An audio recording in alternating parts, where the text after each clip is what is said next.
Yo, we back. Welcome back to Zip It Up Pod, everyone.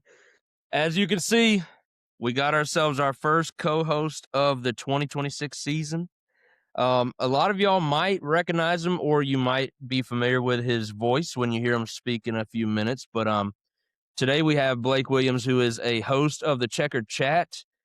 We've done a few collaborations so far. I've been on their pod, the Checkered Chat, a few times, but Blake is a first-time co-host with Zip It Up Pod today. And like I mentioned, he's our first guest of the 2026 season. So I figured this would be the perfect week to bring Blake onto the pod. He was just in Dega this past weekend celebrating his birthday weekend, or kind of like post-birthday weekend. Yeah. So I figured, hey, what better perspective to have on the pod for the first time co-host of the 2026 season. I'm excited. So Yeah. Blake, welcome back, buddy. How you doing, man? I'm good. I feel a little honored that I'm the official, I guess, solo first co-host that you've had. Yeah. Last year I had a few throughout the season. Yeah. I feel like I started a little bit earlier than this year. I mean, this is the last week of April and I'm finally not doing a show solo. So it's Yeah. kind of weird for this year. But it's been going well so far. So we'll see if things get better now that you're on. I forgot to mention this guy is also an LFella, so glad Yeah. to have you. A Maroney homie, That's right. Swifty. There you go. All of it. All the above. Man, that and our birthday being one day apart might really be why we get along so much. Yeah, dude, right? Got a lot in common. We have Yeah. figured that out over the past year. It hasn't even been a year since we connected. Yeah, because it was Memorial-ish Day weekend last year Yeah. for the 600. Yep. Exactly right. That's coming up. Yeah. But before we get there, we got to talk Dega. So let me run the folks through what we're going to be talking about today. Obviously, we have a bunch to cover from the Talladega race weekend. And then we will also, talk about how our Hendrick Motorsports drivers did. I'll give you an update on all the current point standings, and then we're going to get into a Texas preview.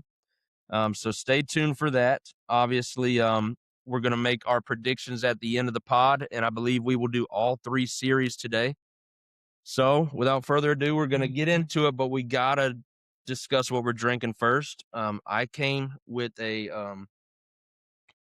not a simple drink, not at all. I have something planned today. I was telling you before we started recording, I went to Total Wine Yeah. to look for that pickled PBR beer, but I Yeah. also had to find my Hurricane. There we go. Yeah. Had to find my Hurricane mix because Hurricane Hocevar won his first Cup Series race this past weekend. Yes, sir. So I'm going to mix my Hurricane. You can tell us what you're sipping on today, if I anything. have a water bottle full of ice cold water. That sounds amazing, bro. Yeah, I had a Lando Norris Monster on our podcast, and then I had finished it, so now I have water, which will be needed for 2 back-to-back podcasts of talking and yapping. Yeah. I drink that stuff all day long, so when I get home, I have to fix myself up something good You here. gotta spice it up. Yeah. Especially because we have some first-time winners to talk about. So that's where I'm going with my toast today. First of all, we are recording on April 29th. So this would be the 75th birthday of Dale Earnhardt Sr. I always remembered his birthday because it was 1 week directly after mine. So rest in peace to the Intimidator. Happy birthday. And so we're obviously going to raise our drinks to Dale Earnhardt Sr., but I feel like we also need to raise our drinks to first-time winners this week because all three series from Talladega had special moments, great stories come from first-time wins. And so we were able to see our guy Corey Day came through in the O'Reilly Auto Parts Series. I hate saying that whole name, but that's the series he's racing in. Got his first career win. So big shout out to Corey Day. We all saw it coming. Not sure if we saw it coming at Talladega, Definitely. but it happened.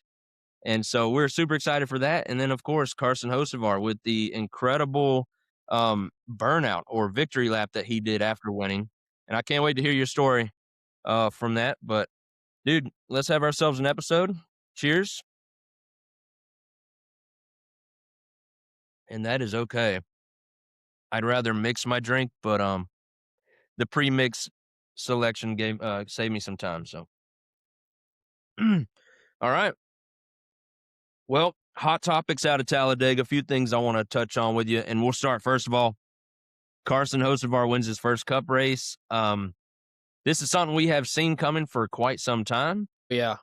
And did he meet that 100 race threshold? Do you know? He was under it. So He was under it. Nice. yeah, Okay. I'm trying not to recycle everything that I said on our pod, but I do have a couple fun fact things that I want to share with you for your reaction. Fill us in. Let's go. Okay. Let's get it. Let me pull them up. So the a couple of these were very, very interesting to me. So obviously we're coming off Hocevar's first win. So these are all going to be facts centered around Hocevar and his first win. He won his first race on the same day that Dale Earnhardt won his first race back in 1987, April 26th. In the Intimidante. Yeah. There's already been a ton of correlations Yeah. between him and Senior. There are But that's one. there are 5 very notable names. There are others that will be missed on this, but these were 5 very notable names that he beat start-wise to their first win. William Byron took 98 starts. Hocevar took 91. Chase Elliott took 99. Kyle Larson also took 99. Yeah. Mark Martin took 113. And I guess another notable would be Ty Gibbs. I think he was in like the 130 to 150 range. Yeah. I think it was like 133-ish. Yeah, that Oh, yeah, in sounds. that ballpark. Yeah, it was the first win for Chili's as the title sponsor of a car in only their 17th race, sponsoring the whole entire car. The youngest Talladega winner since Kyle Busch in 08. Yeah. That one I was like, wow. And then he's the 3rd driver in NASCAR history to win in the 77 car. 3rd driver in the 77. Wow. One you'll I can probably picture it. know because you were probably at the race, and the other is from 1959. It was Joe Lee Johnson. But one of them was 2019 at Daytona, McDowell. Justin Haley. Haley. Oh, It was okay. that rain shortened race where he stayed Oh, out. yeah, the summer one. Okay. Yeah. That's right. Wow. That feels like it was a lot further than 2019 away, but Yeah, it really does. And then this one's fun. So this will be the best average finishers for Chevy. This is the top 5, and I'll go 5 to 1.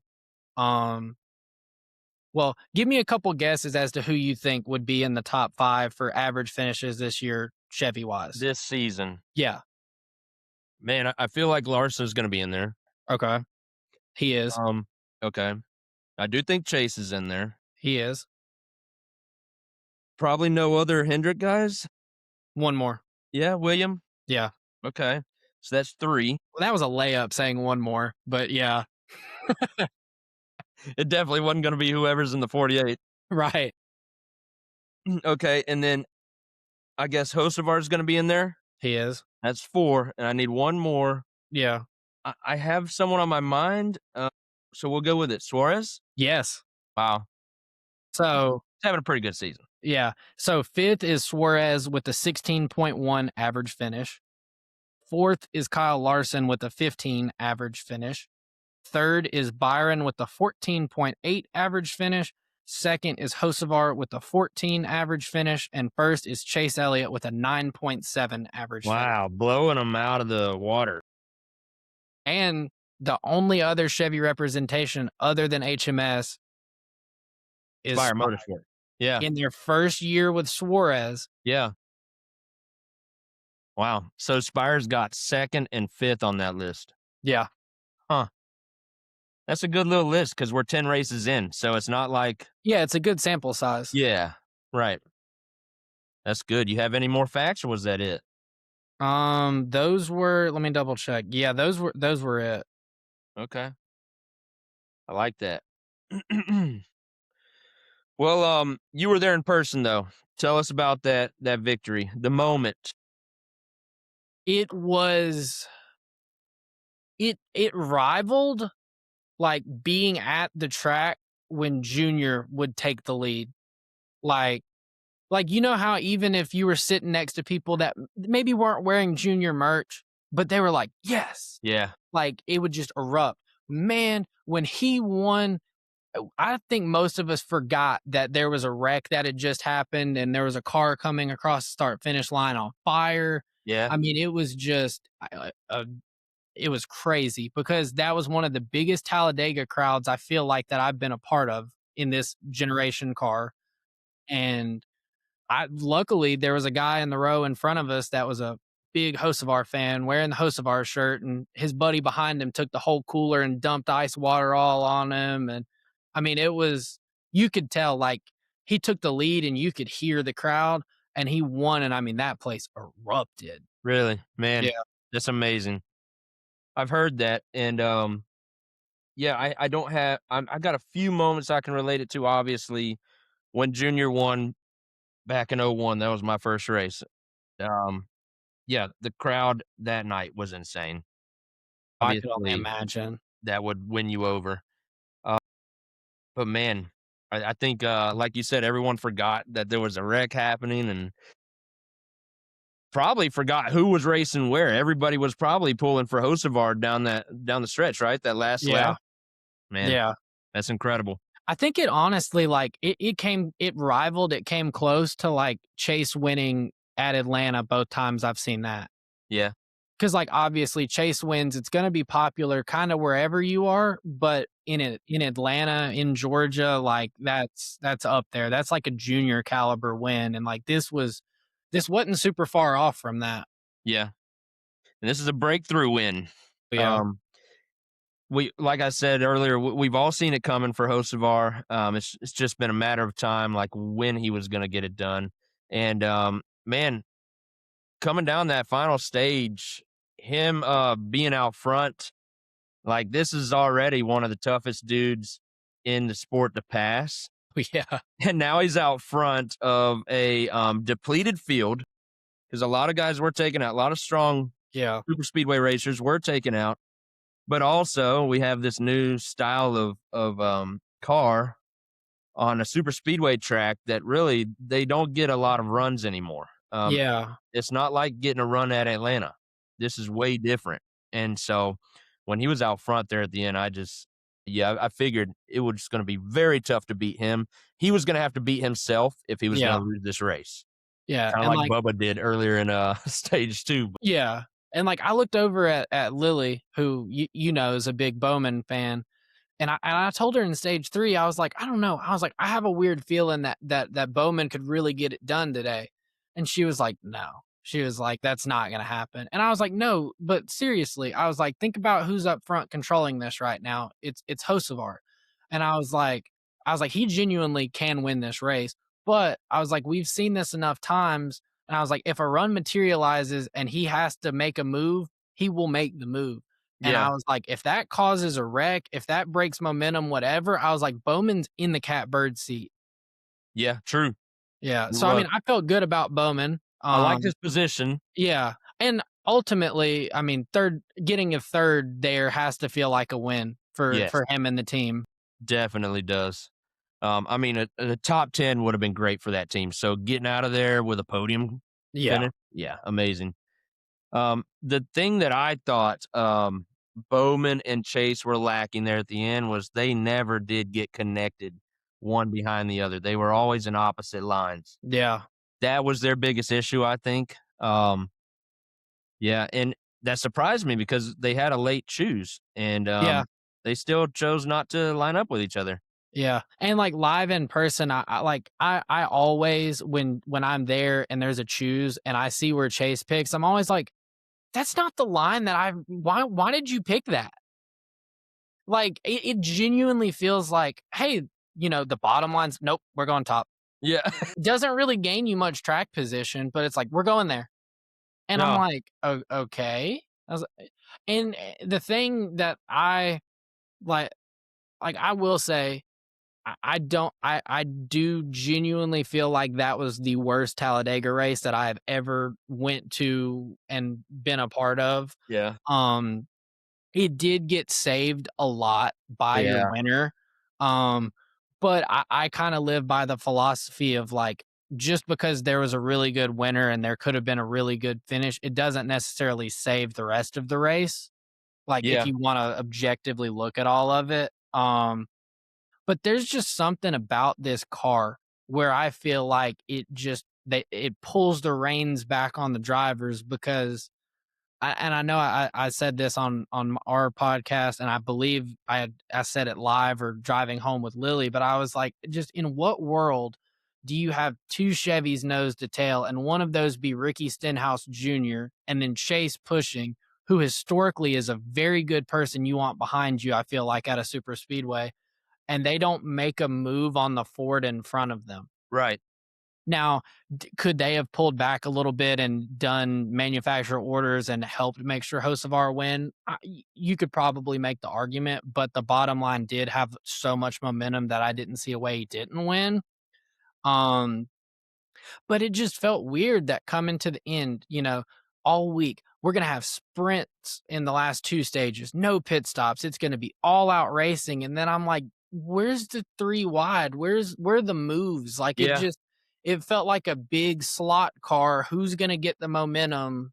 Like it just, I don't know if it was the big one that scared people of making moves or what, but Yeah, I just don't think they could generate anything because I yeah. think they would've. I believe that they would have made their runs. Cause They didn't wanna go run 5th. yeah. And Um, like Chase shot the middle because there was a wreck. And I was like, "Okay, cool." And I mean, he did end up getting a top 5 still, but it's just that there's an issue, I feel like, with the car when you have Ricky Stenhouse not jump out of line and try to make something happen on the last lap. And even just there's a Ford and then there's 2 Chevys. It doesn't matter who's which one, right. you would genuinely think somebody would take the risk because there's numbers. Yep. Um, yeah, I'd agree with all that. Terrible race. Hated watching that first stage. So I think that's a pretty good segue to what I was going to ask you next. What your opinions are on those new stage lengths? Do you want to see them replicate that at all, or try something totally different? Because I do commend them for trying Yeah. something different, but this clearly did not work. I feel like maybe this should be a one and done kind of thing. Yeah, I think so. I agree. I think this exact stage length change needs to be one and done. Yeah. But I commend them, like you said. It was good that we tried something. We made a change because obviously what we had before wasn't. I mean, it worked, but it wasn't producing what it could. Um, I agree that we should probably let the first stage be longer than the last two. I like that philosophy. Um, but ultimately, I think there are two, like, I guess you could say, like, radical changes that would ultimately make super speedway racing great. Now, it might not help all that much because I do feel like there are limitations with their current car, how they race on the big super speedways. Because Atlanta is just peak. Like there's a run from every car, every lap. Like you don't have time to make the decision. You just have to go. Like if you want a chance, you go. Um, but one would be 4, like, equal length stages. Huh. They're probably not gonna do that because then that creates a weird gray area of points of like, "Oh, well, now these 4 races a year have an extra stage." I don't think they would ever do it for the 500.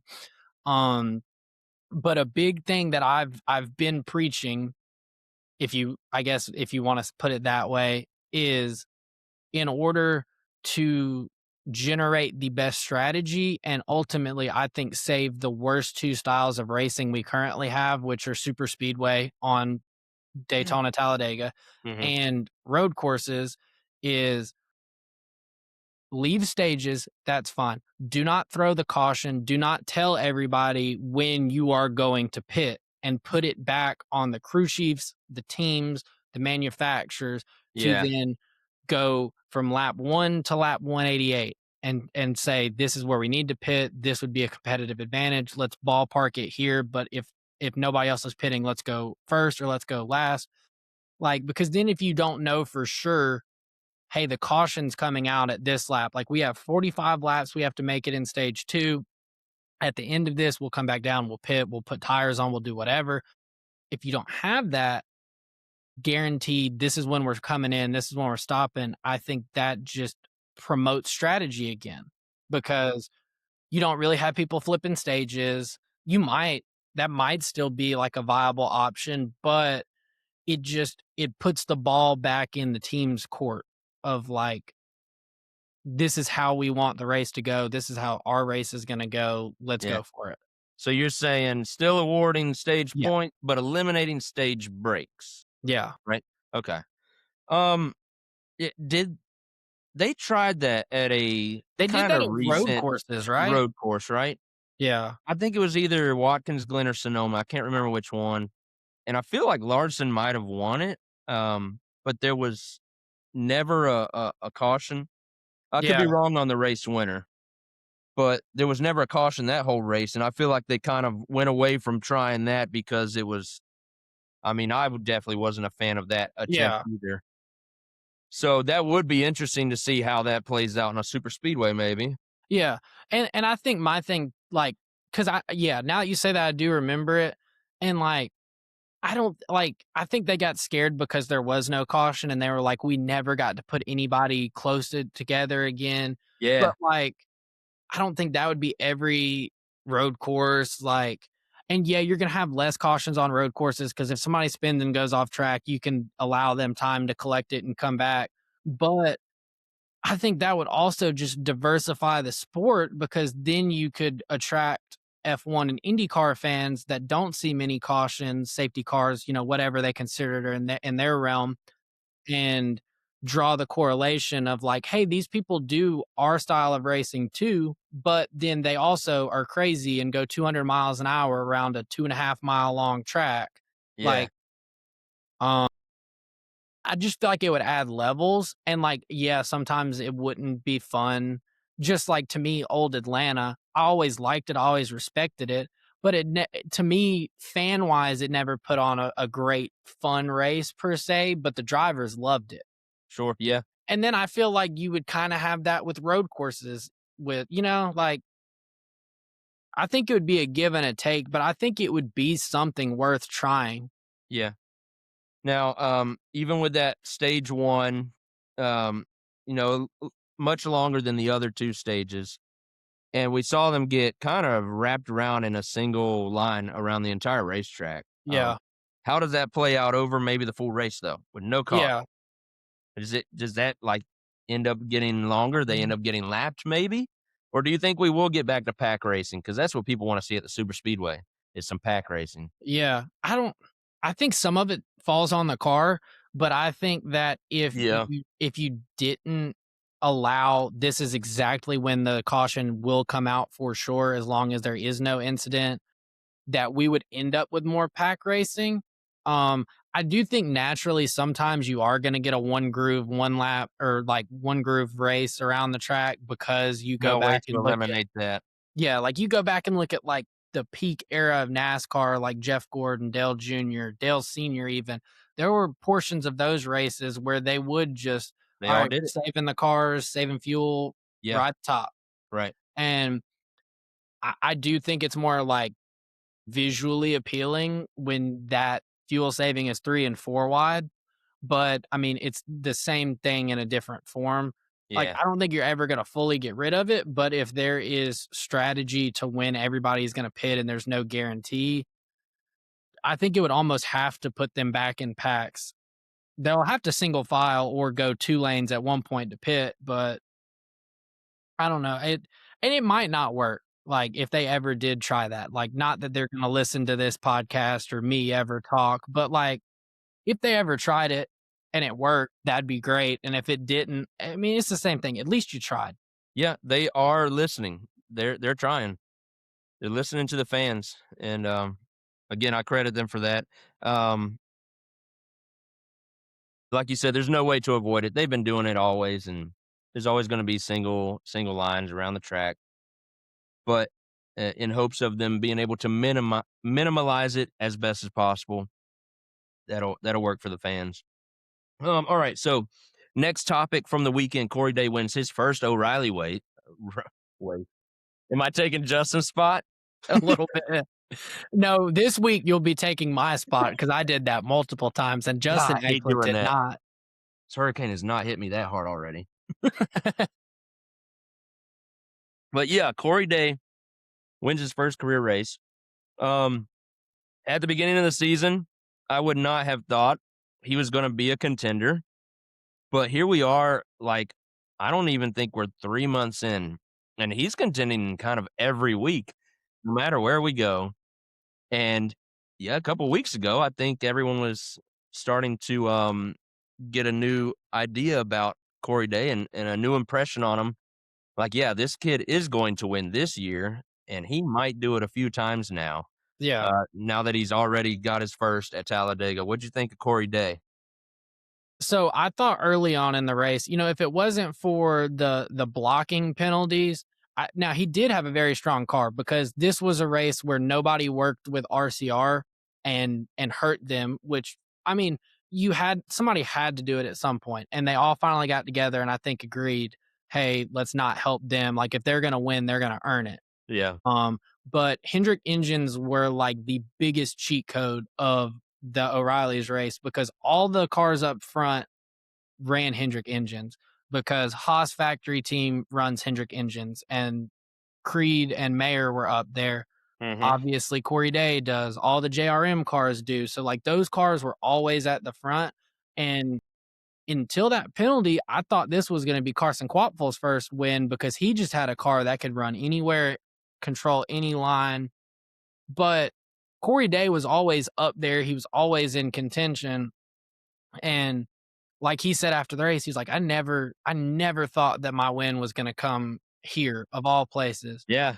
which I agreed with, but it's scary because that's almost a perfect place for him to win because now he has the confidence and the win. And now he's going to go back to tracks where he, to me, is a better all around driver with the confidence of, hey, I can win this. I've Mhm. won here, but like I've done this.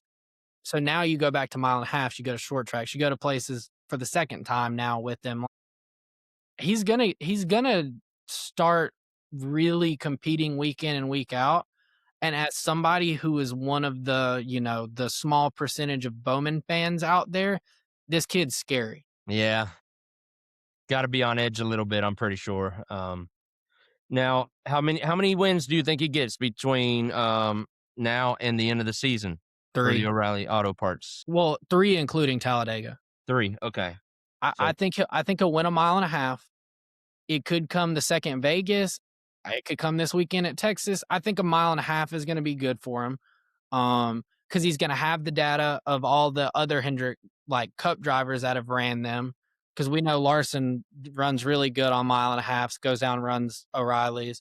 Um, and I honestly, I feel like a short track. I could see that too, yeah, because he's I no slouch there. finished 2nd at Martinsville, I think? Yeah, Yeah, definitely. and I mean, how fitting driving a Hendrick car. You got to win Martinsville. Yep. Um, is is the number 3 wins more of, like, an expectation now? Or is that, like, just your prediction? That's what you think? Or is that what you expect from him now? It almost I would say it's like a fine line of both because getting your win at a track that you didn't expect early in the season almost sets now a higher bar because you weren't supposed to win that and you weren't supposed to win this early. So now you're ahead of the game. So like to me, you win this early when most people think he's probably going to get one this year. It almost in a way makes you expect 2 or 3. Yeah. So Expectations are yeah. changing on the fly right now, I think. I would say 2 right now would be the expectation for him for sure, but I think 3 is very achievable. Like, I don't think that's a super far reach. Yeah. Now, how about what did you think before the season, though? I thought 1 was very obtainable just based off of he was gonna learn tracks and learn the car a lot more in the first half of the year. So, yeah, I guess my outlook going into the year would have been he ran some places last year, he ran a part-time schedule. His win was most likely gonna come on his second time back at a track, and the first half of the year was going to be all learning. He's probably going to contend here and there. Never did I see the top 10 streak or just the level of talent that this kid has actually like fully show. Yeah. But I mean, I think he's just exceeding all expectations by far. And dude, his post race interview, like in victory lane, was so Larson. It's scary. Like, like, the way he talks, his demeanor is so Larson.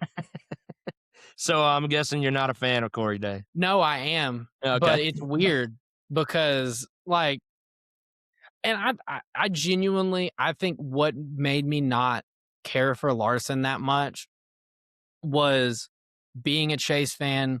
When he came in, he used Chase up a Yeah. lot early.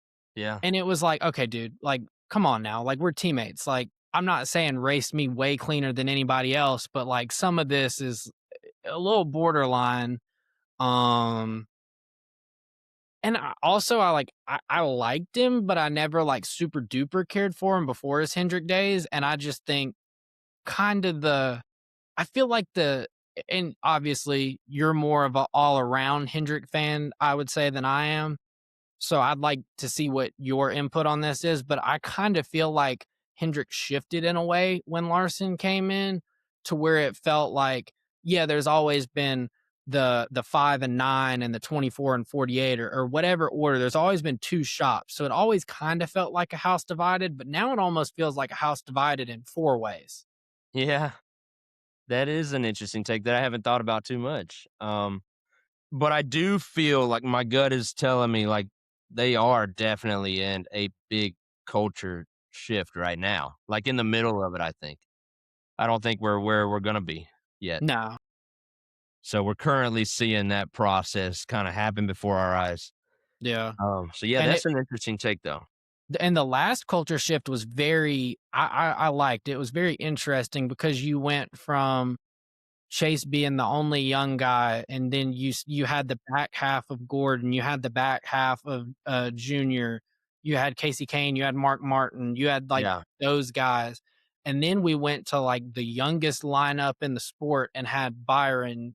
Well, and Jimmy was still there, so you had Byron, you had Elliott, and you had uh Bowman and Jimmy.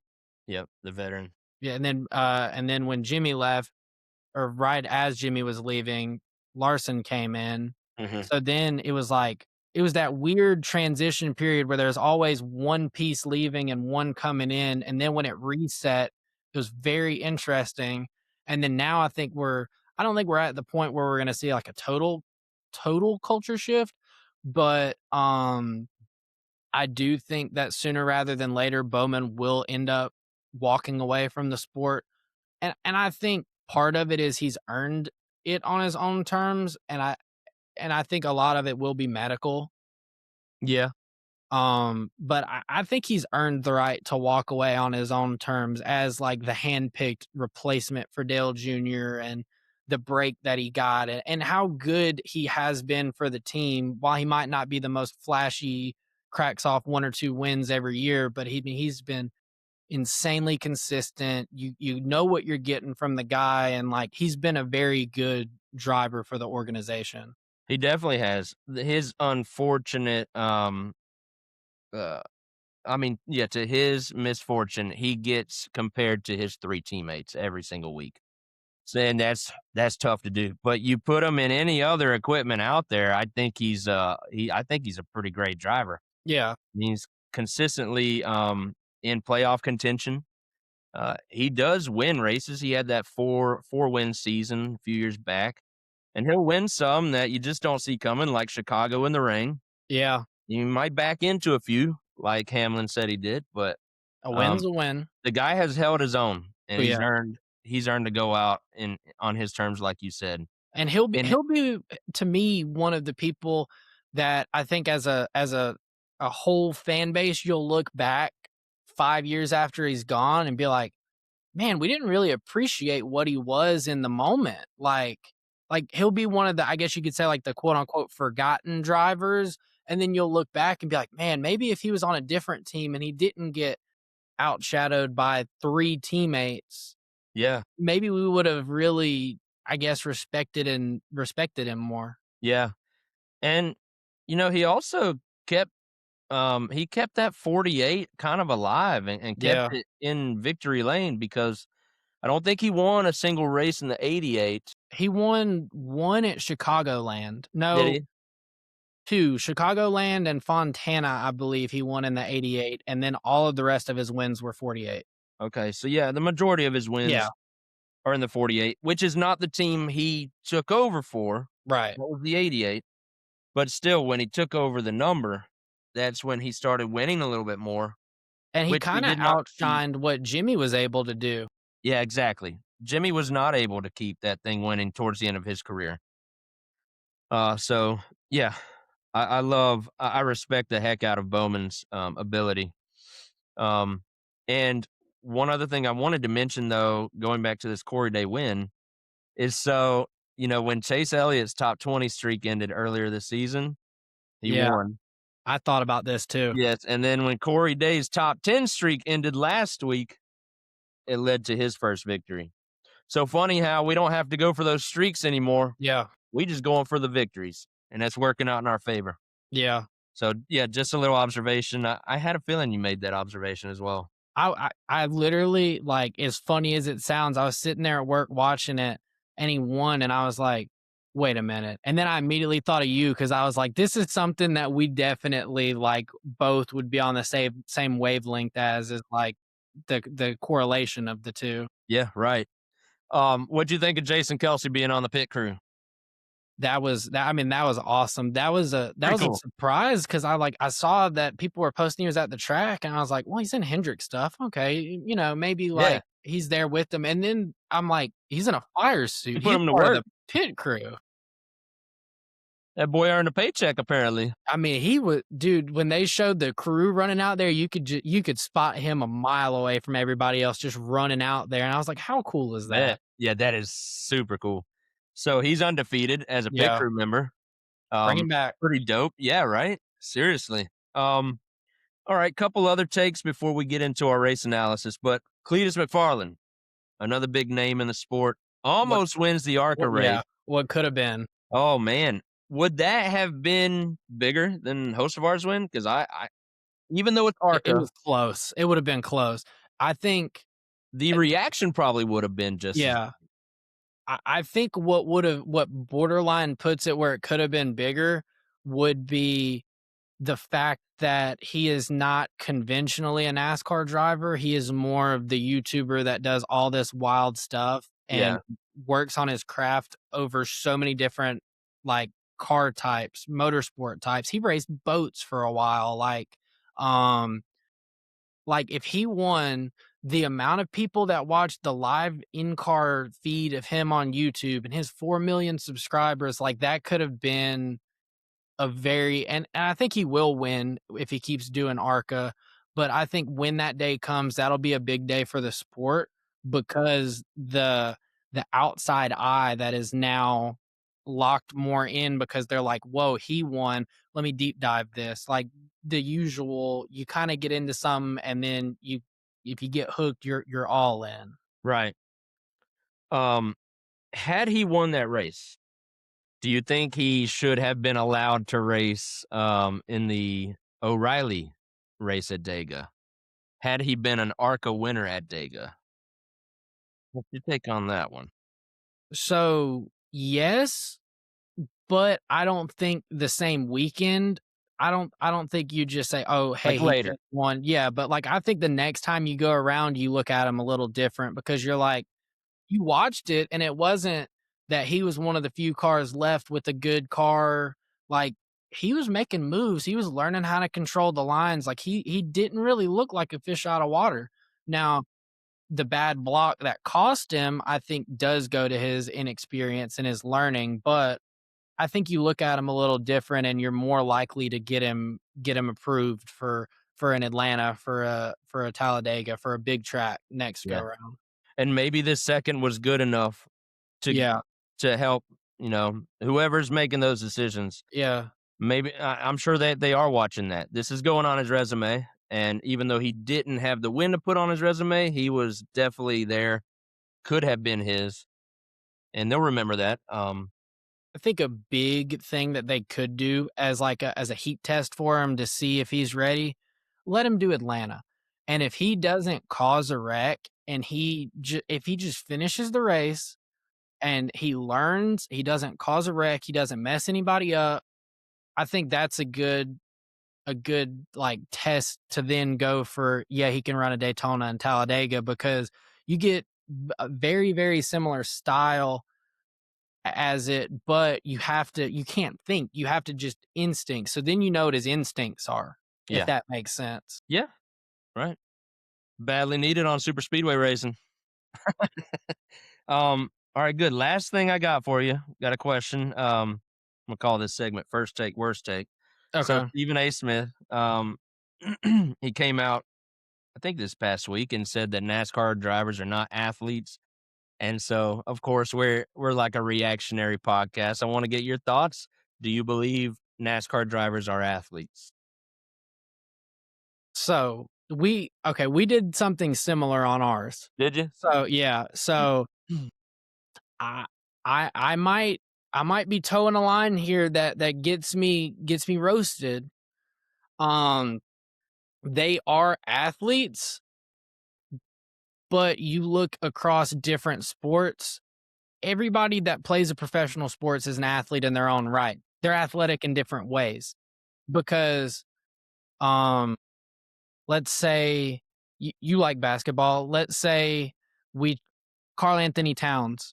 You can't throw him in a NASCAR and expect him to be within a couple seconds, but you also can't take Hocevar out of the car, put him on the Knicks, and expect him to go out there and compete. You could teach them because they are athletic and they do share some traits, but the level of athleticism needed for each sport is so different. I mean, it's the same thing as like, you couldn't take an NFL player and throw them in the NBA and they be competitive right away. You couldn't throw a hockey player into baseball. Like, they're all athletes in their own right, and you can't take away from it just because a NASCAR athlete, you might not be able to pick out of a lineup if you're not a NASCAR fan and you put athletes out there, but they're athletic in the fact of the mental side of racing. The amount of G forces your body has to go through for 3-4 hours on the weekend. Yeah, I get the whole old people drive thing, and you will have drivers older at the end of their career a lot of times than other sports. And I see that argument, but then I also say, you look at LeBron, like, people that really, really stretch how old they are, it's because they are great. Yeah.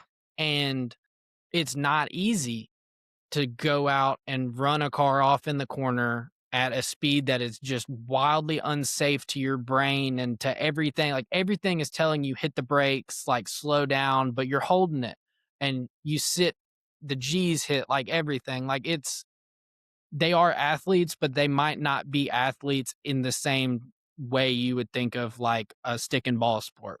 That's exactly what I think too.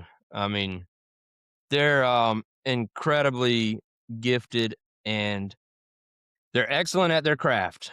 I mean, I think I'm a pretty good driver on the streets of downtown Orlando every single day. And but I couldn't do near what they do in the cars. They devote their entire lives to this and they're really good at it, man. Um Kind of underrated. Yeah.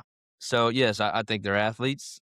Definitely. Some are not as athletic as others. And like you said, when drivers get to the end of their careers, just like when players get to the end of their careers, they lose that, and they're done.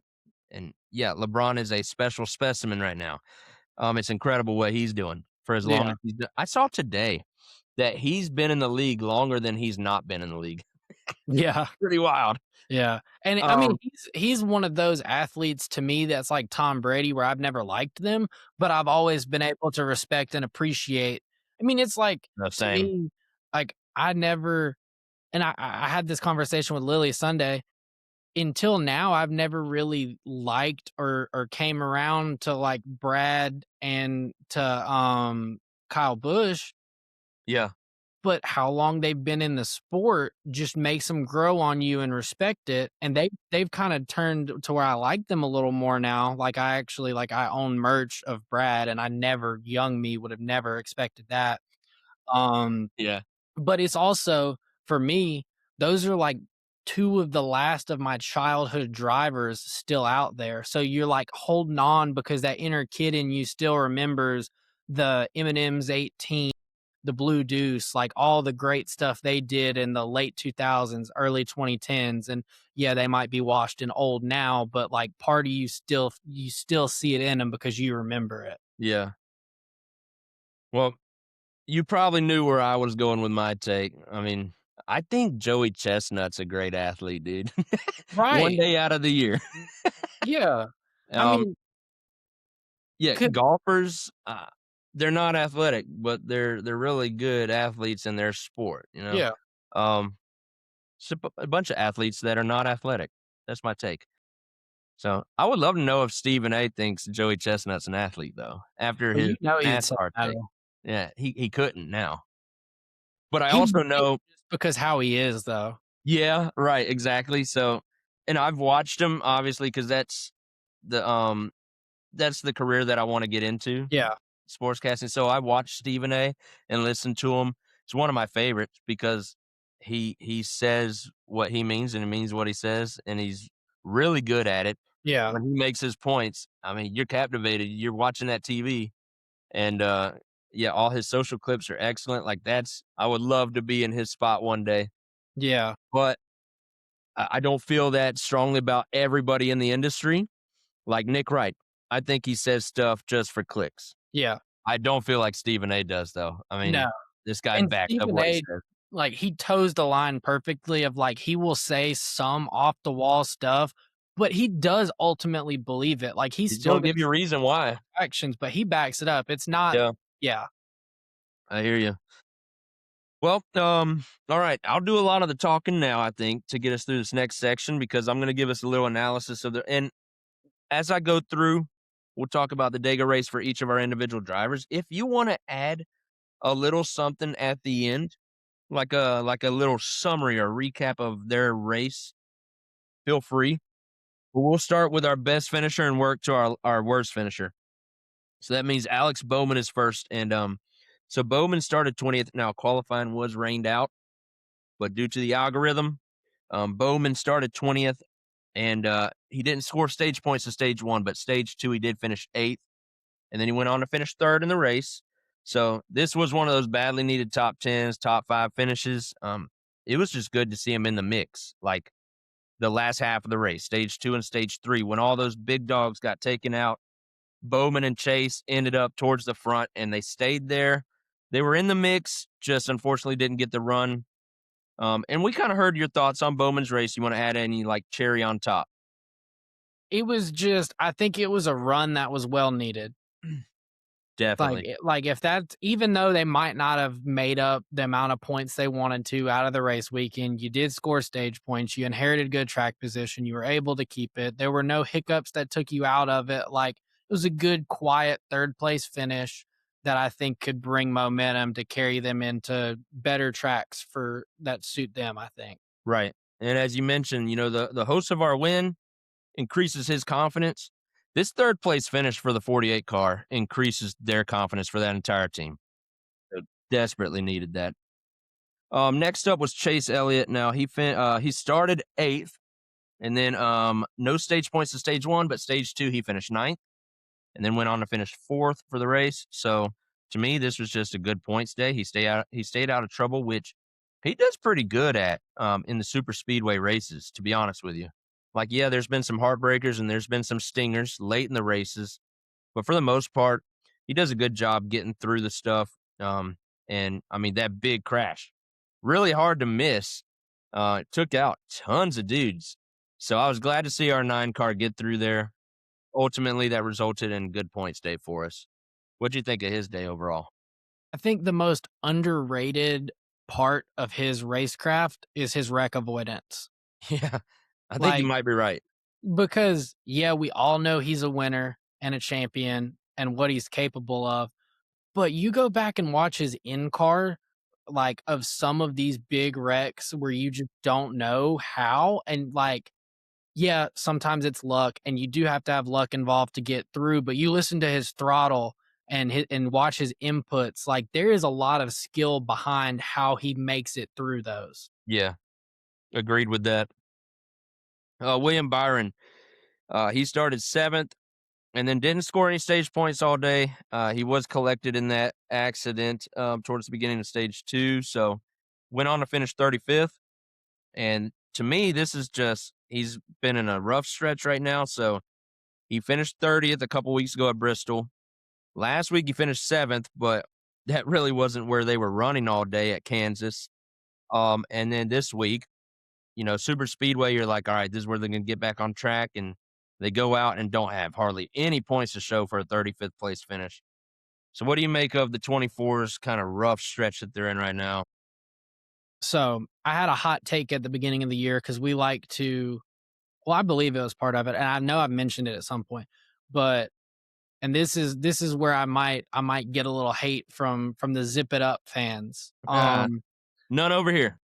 I thought it was gonna be interesting, and I thought this is where we were gonna see flaws in the armor of the 24 team in Byron this year, because I feel like what has saved them and carried them in the playoff era was he had the good weeks where he won early in the year and where he really showed speed. He had that large portion of the season where you forgot he was there some weeks. He lucked into some good finishes. He had some Summer good slump. races. Yeah, the summer slump. Um, but I thought it was gonna be interesting come playoff era over back to the chase, how that was gonna carry over, and I really thought it would have been interesting if in the perfect world Bowman didn't get hurt, who was gonna be the 4th driver? Was it gonna be Byron or was it gonna be Bowman? Because I felt like Bowman's consistency in this points could have vaulted him over Byron because Byron will crack off wins, but he also like, he has higher highs, but he has lower lows. Sure. Yeah, I feel that. Bowman's just kind of in the middle. Yeah, Yeah. Doesn't peak a whole lot, but also doesn't plateau a whole bunch yeah, like the 24 car. yeah. Yeah. Well, last but not least, we got Larson, who started 2nd, and he also didn't score any stage points, got collected in the same accident as Byron. So he went on to finish 40th. And coming into this one, this team had some really good momentum because recently we haven't seen Chevrolet and Hendrick Motorsports have a whole lot of positive momentum, but Larson did. He was putting together some results lately, so this kind of cracks that.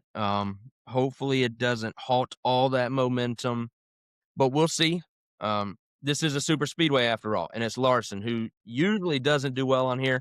It doesn't seem to, slow him down in the past. So, what'd you make of the 5 car this past weekend? I thought, and it sounds bad, and I know that historically a lot of your listeners know too, but like I'm not a large Larson fan or anything, but it felt expected. It felt like kind of your typical Larson super speedway. Like he qualified good. You had hope. Something happened. He got caught up in it. But is much like I respect his talent and I can recognize that to me, they probably circle super speedways is like, "Ugh, if we're gonna have bad weeks, it's probably gonna be these." So I don't think it'll be a big speed bump in their momentum. But I do find it interesting that we've now only had 2 Chevy wins up to this point of the season, and both of them weren't Hendrick. One of them was Spire and Hocevar, and the other was Chase. So it was 2 people going into the year that you would like if someone was to come to Daniel in January and say there will be 2 Chevy winners leaving Talladega, and Yeah, it'll be Chase Elliott and Carson Hocevar. That's just hard to believe. right. Yeah, you're definitely naming Larson and Byron first. Yeah. Yeah. Larson's in a big drought right now. And as I mentioned last week, he did win a championship in there. Kind of fell into his lap, but it is what it is. At some point, he is going to get through this drought when the floodgates are going to open again. And at some point, I do think he's going to win one of these super speedways. Yeah. It might be the only one he gets of his whole career, but I feel like just being an HMS equipment, at some point he's going to get one. I mean, we saw that for Corey Day. That was a big contributor to Corey Day winning this past week because he's in a rocket ship every week. Yeah. Yeah, At some point he has to, and at some point the stars are gonna align with the strength in numbers, and right. he's Yeah, gonna have exactly. a HMS car pushing him, and it's gonna happen. Way too many benefits and strengths for this team for him not to get one at some point. So, And we go to 6 now super speedway style tracks, so I feel yeah, like numbers too help that, like, even if you back into one and somebody wrecks in front of you and you just drive through the smoke, it still counts, like, sure does. he'll get it before his career is over. Yeah, but it sure is haunting him right now. Uh, All right, next we had the O'Reilly race on Saturday, which we already touched on. Corey Day started third, and he didn't score any stage points, but he did go on to win his first career win of 3, according to Blake. And I haven't decided on my number, but 3 is right in the ballpark of what I was thinking. So, and that's just this season. Um, yeah, excited to get that one out of the way already, though. Because, I mean, 2 months ago, I wasn't thinking at all about winning a race. I wanted this guy to stop running into dudes on the track, especially that had the Chevy bow tie on their car. Um, but here we are, man. He's looking great. I'm about to give you the point standings update. And we heard you talk about Corey Day already. So maybe I'll just go ahead and jump into that real quick. Um, so Corey Day right now in the O'Reilly Auto Parts Series, he is 4th in the points. He's minus 145 to the points leader, which is Justin Allgaier. Corey Day's only 4 points behind Jesse Love in 3rd. So, I mean, he's right there knocking on the door. If he scored stage points this past week at Dega, he Yeah, probably is 3rd. So he's and right there. And he's got quite a bit of a gap to yeah. 5th place. So I love what I'm seeing from that team because I was thinking beginning of season, like, maybe top 10 in points would be cool.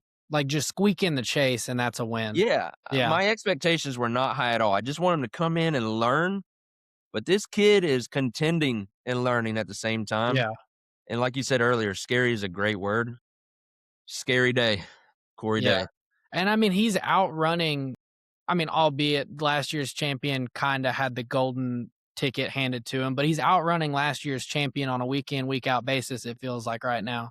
Yeah, sure. It's that impressive Yeah, that it feels that way, right? All right, let me give an update on the Cup standings. So right now, Chase Elliott is 4th in the Cup standings. He's minus 144, so pretty similar actually between O'Reilly and Cup. Larson is 6th. He's minus 169, and then William Byron fell from I think he was 7th last week. yeah, So now he's 11th. He's minus 207. But there is a bunch of guys right there, really close in the points. And then Bowman, who we are watching in 36 right now. He's still 36. He's minus 404. I believe he's like 5 points away from passing Cody Ware in the standings.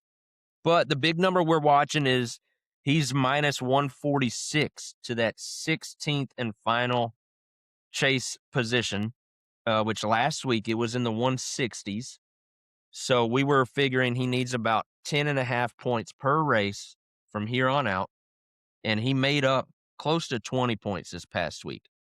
So this was a great week. That 3rd place finish was clutch for him. And it's going to be hard to get a lot of 3rd place finishes.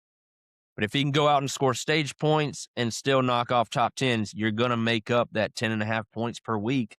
So he's got a chance. He's alive. What do you think? Is he going to make it? I It's don't going to be think tough. I don't think it's unrealistic to say he makes it, but I see I think he'll get top 20. I feel confident to say top 20, and anything past that is just gonna be, like, just mind-blowing. He's gonna have to be great to Yeah. get to that 16th spot. 'Cause, I mean, as long as he doesn't have a lot of issues, which is a hard thing to bank on in the sport of NASCAR, I think that he genuinely on consistency and good runs, and then playing some strategy right, getting stage points where a lot of the others aren't going to, that'll help his cause.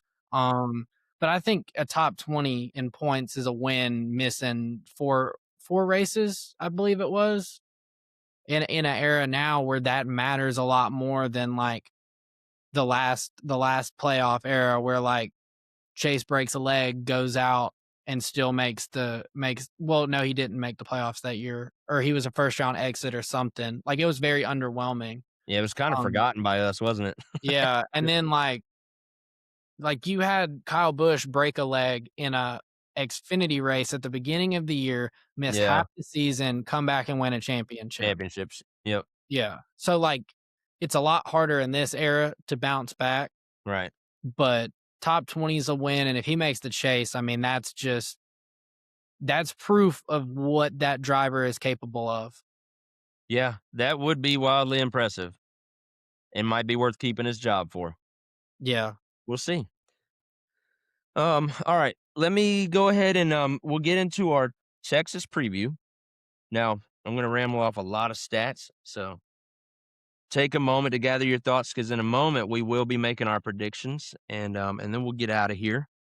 But at Texas, in Kyle Larson's career, he has 18 starts, and that includes 1 win, 3 poles, 5 top fives, 7 top tens, 615 laps led, and an average finish of 17.9. In fact, our other 3 drivers don't even combine for that amount of laps led. So Larson pretty Oh, good wow. at Texas. Chase Elliott has 15 starts at Texas. That includes 1 win, no poles, 3 top fives, 7 top tens, 128 laps led, and an average finish of 12.5. William Byron has 11 starts at Texas. That includes 1 win, no poles, 3 top fives, 6 top tens, 149 laps led, and an average finish of 11.4, which is the best among our HMS drivers. And then Alex Bowman has 16 starts at Texas, no wins, no poles, 2 top fives, and 2 top tens. So anytime he's finished top 10, he's been in the top 5. He's led 59 laps here, and his average finish is 25.4. So those first 3 drivers all have wins at Texas. Bowman not yet. Historically, not a great track for him, but that's where we line up going into the race. So let me give some betting odds for this week's race coming from the Hard Rock betting app. Beginning with your favorite to win the race this week is Denny Hamlin. He's plus 500. But right next to him is Kyle Larson at plus 600. And then we got William Byron, who is plus 1,000 to win this race. Chase Elliott is plus 1,300. And then Alex Bowman is plus 5,000. So Bowman loses a little bit of respect this week from the gamblers. Last week, I think it was plus 3,000 to win Dega. So I have some notables for you. Tyler Reddick is also plus 600, right there with Larson and Hamlin atop. Ryan Blaney is the highest Ford that they have in the odds. He's plus 1,200. Carson Hocevar coming off of his first win. He is plus 1,600 to win this week. He'd go back to back. And then I felt like it'd be important to mention Ross Chastain, who is plus 5,000 to win this week because it wasn't that long ago. His odds were probably half that, like plus 2,000, plus 2,500 was the largest you were going to see for Ross Chastain. He has surely taken a dip lately in his performance. And then I'm going to go ahead and mention O'Reilly real quick. Corey Day's going to be in the 17 Hendrick car. He is plus 1,750 to win at Texas. And then Larson will be, I'm pretty sure he's in the 88 this week for JRM. He's plus 160 to win on Saturday, which is the favorite to win that race. So now we will make predictions for all 3 series, and we're going to start with Cup. So for Cup, we'll do our Hendrick pick, our non-Hendrick pick, and then our long shot. And then we'll go into one O'Reilly pick and one Trucks pick. So, Blake, I'll let you lead it off with a Hendrick pick this week for the Cup race. This will absolutely shock you. Chase Elliott. Shocked I am. Yeah, got to do Yeah. it. Would love to see it. He's done it Yeah. before, so it's not like he can't do it, you know? I also am gonna shock you by not going with Chase, but I'm gonna go Larson. Still feel like he's got the great momentum, and I don't feel like that super speedway really is going to rip down that mojo for him. So this week they get back to doing what they're used to doing, and that's running really good at Texas. Yep. All right. Non-Hendrick pick then? Ryan Blaney. Dude, Ryan Blaney, huh? Yeah. Is there a reason for that? He is so when we do our picks, and our preview, we look back, like I go through and I look through all the finishing orders of all the next gen races and give you, who's won next gen. Yeah. Toyota has never won a next gen race at Texas. Wow. Tyler Reddick has, but it was in an RCR car. Wow. Toyota still hasn't. And there have been two Fords. One was Logano last year. One was Blaney in the All-Star race, which take that one with a grain of salt. It wasn't like your typical Texas race, but to go non-Hendrick, and this was actually my pick on our podcast just to win the race. Um, I mean, his back has to hurt from absolutely carrying Ford through this season so far. Certainly is. Yeah. And it feels like this would be a good Ford track. Like if they're gonna start getting some momentum, and what other driver to do it than Blaney? Okay. So I actually have the same exact non-Hendrick pick as you, Ryan Blaney. And I don't know if it's the mustache being paired with the cowboy hat in victory lane, but I have that gut feeling that Blaney is going to bring it this week. He's been carrying that flag for Ford. He's fast everywhere we go. I mean, he just needs a good performance on pit road, and he's going to be in contention, no doubt. Like I think arguably he would be one of, if not the championship favorite, which is crazy with how much Reddick's won. But if his pit crew could get him on and off pit road without losing all the spots, you would look at him so different, and he would probably have one more win at least so far. Yeah, yeah, definitely. And he's been great, but unfortunately has a terrible pit crew. Okay, so how about your long shot pick then? We're gonna stay in the Chevy family here. Okay, We're gonna go Daniel Suarez. dude.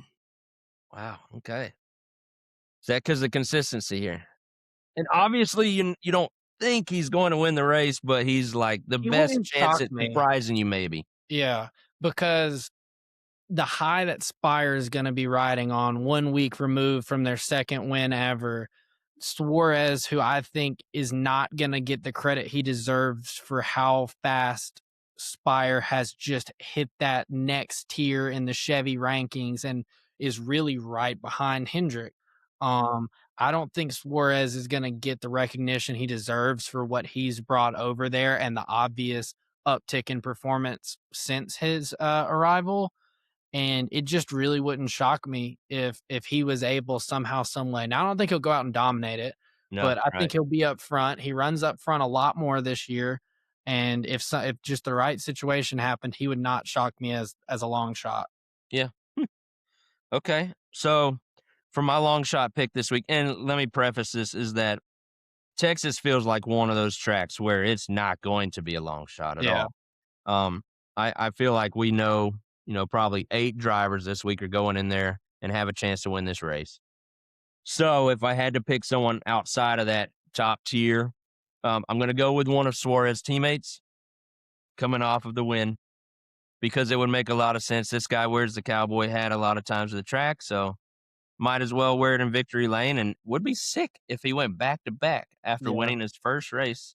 I would be interested to see, going back, has anybody and how recent has somebody got their first win and then immediately followed it up with another?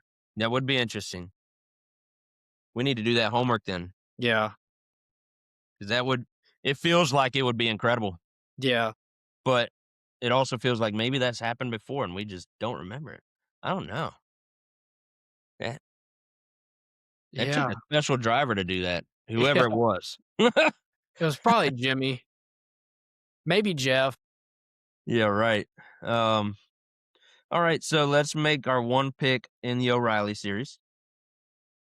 So I'm going with Carson Quapfel because I think Corey Day jumped him on the order of which I thought people were going to start cracking off their first wins in the O'Reilly series.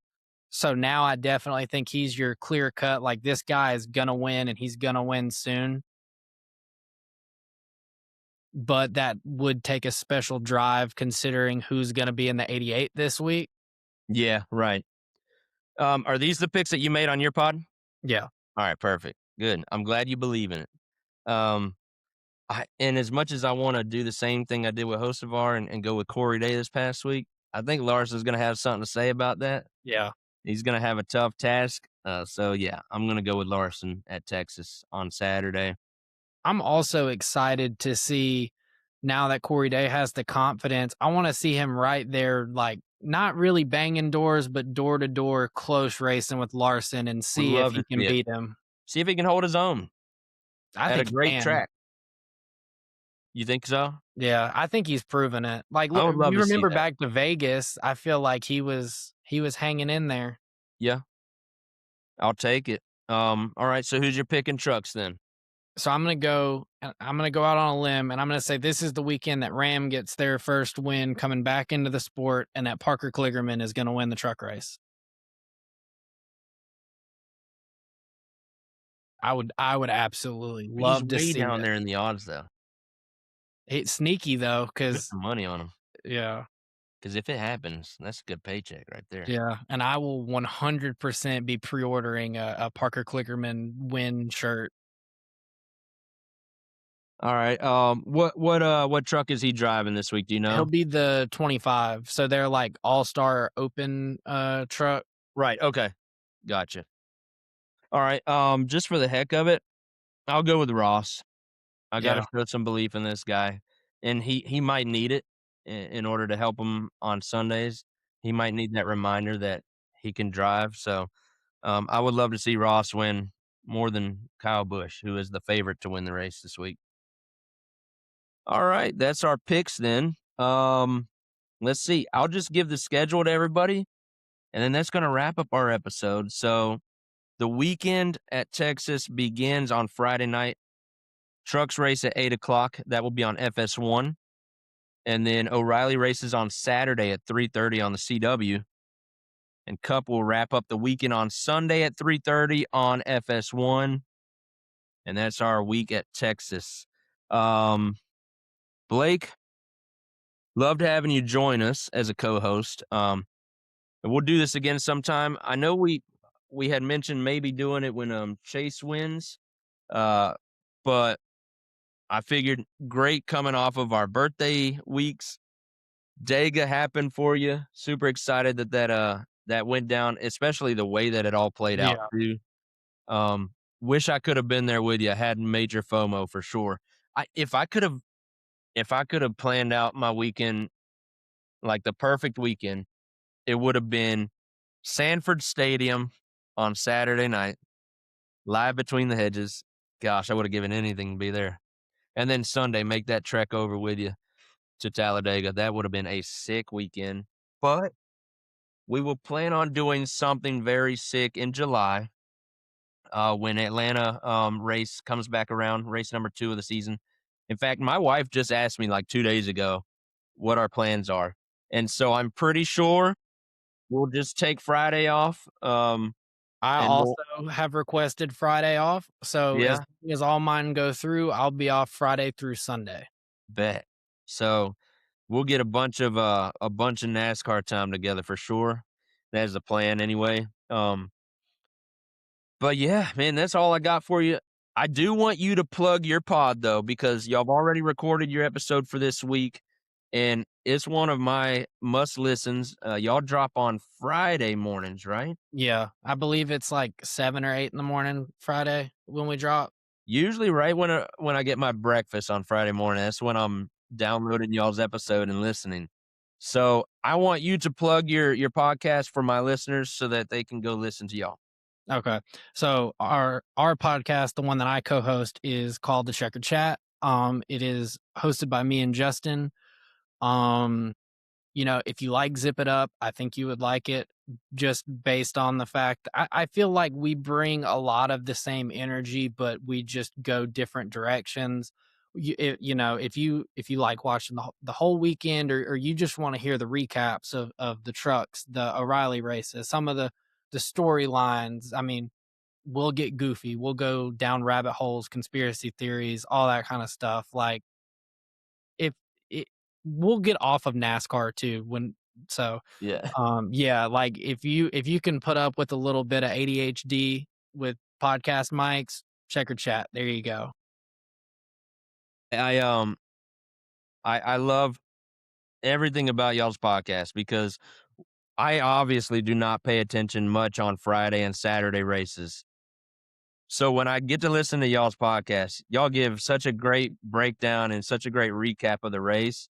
Feel like I was able to have some knowledge of what happened that past weekend. So I love that aspect of y'all's podcast. And like you said, our energy is pretty much the same. Yeah. Y'all have a great love for the entire sport as a whole. Mine is really just geared to Hendrick Motorsports. I don't know much about cars, and I don't have a deep NASCAR knowledge, but I have a strong passion for the sport and for Hendrick Motorsports especially. So, like you said, we bring that energy to both of our pods. We're like kind of in the same lane, but kind of different at the same time. Like Yeah. going right alongside each other down the highway, and it fits well, and I love it. So would love to see some of my listeners go over and give y'all some follows and some likes and some listens. And yeah, at some point we'll get Justin over here as Yeah. well and get some of his perspectives. Um, and man, we are 10 races into the season, a long season, but it's been good so far. And we will reconvene at some point. Yeah. I told Justin, so I told you this is the first time in like 5 years I've shaved my beard. I'm rocking just the stash. And Hocevar won. So I was Yeah. like, I'm gonna have to test this out, and I'm gonna have to be clean shaved with a big old mustache come Atlanta and see if he can win again. Yeah. But then I was like, maybe I don't want to do that. Maybe I want to see Chase win again. So I don't know. It's a interesting little debacle I've got myself in because I'm superstitious. Yeah. Would you ever sacrifice the hair? For a Chase championship, I'll get rid of it. No doubt, right? Oh, man.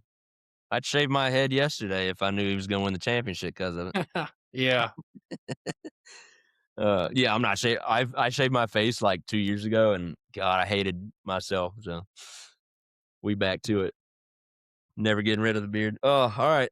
Well, good seeing you again, my friend. Sir. Y'all take it easy, and, everyone have a good week, alright? See you after Texas.